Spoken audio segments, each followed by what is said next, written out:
Welcome back to the channel.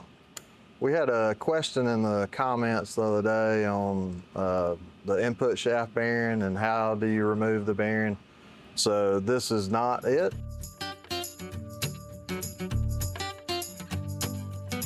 But it's basically the same thing, just a little bit smaller scale.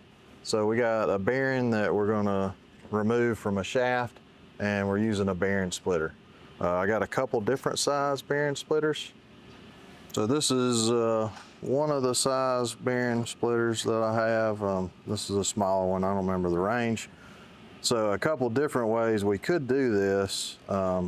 We could get the bearing inside here, put a bolt here, and put a bolt here, and put the bar. Let me get the bar. We could put this up here like that and push it off that way or pull it off that way. But we're gonna just use the bearing splitter and the press to remove this. My other one, this is a snap-on that I've had for a long time. Super handy. I don't know how many bearings this guy right here is removed, and I got that to go with it. A couple different homemade bolt setups.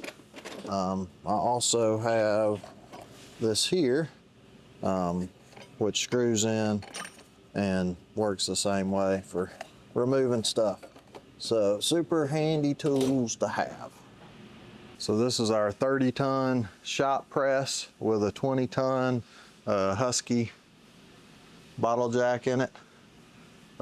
Anyway, this thing is, the course was opened in 1988, not 1888.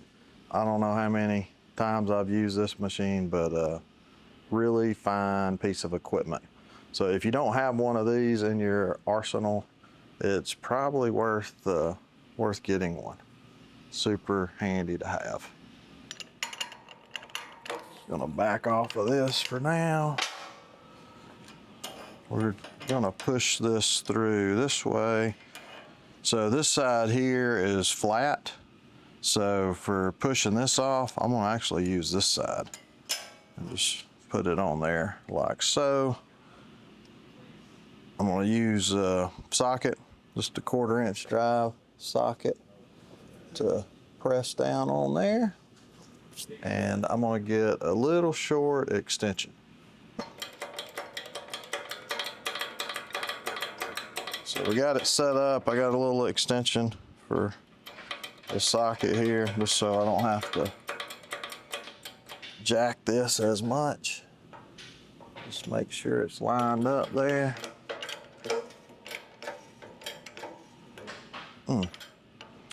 That didn't work too good. Maybe a little bit too much movement there. My anvil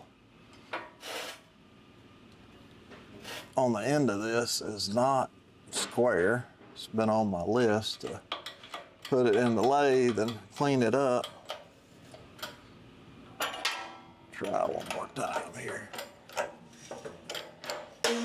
There we go.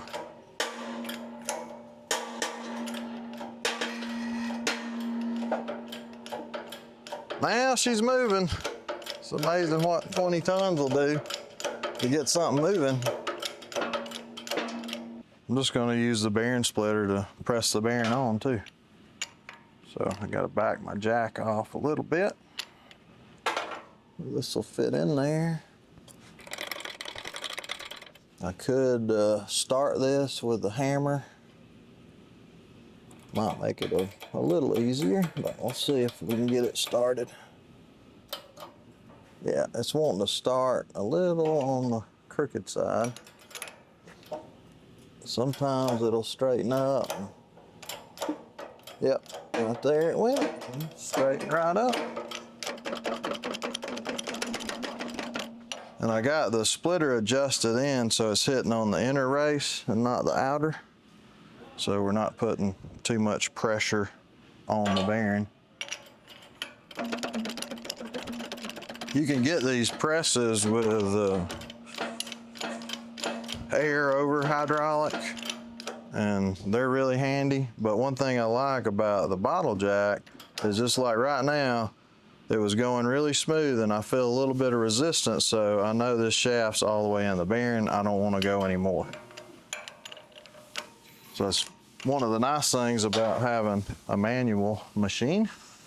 And just to double check, my bearing's turning nice and smooth. So put this one, put my spacer on there. That doesn't want to fit on.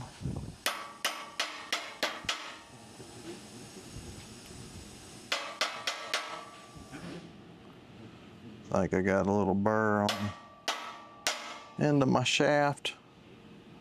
I'm gonna go clean that up right quick. All right, I got the end of the shaft cleaned up, and so our spacer slides on nice and easy. I think it was a little messed up from when I was using a hammer trying to get it out to start with.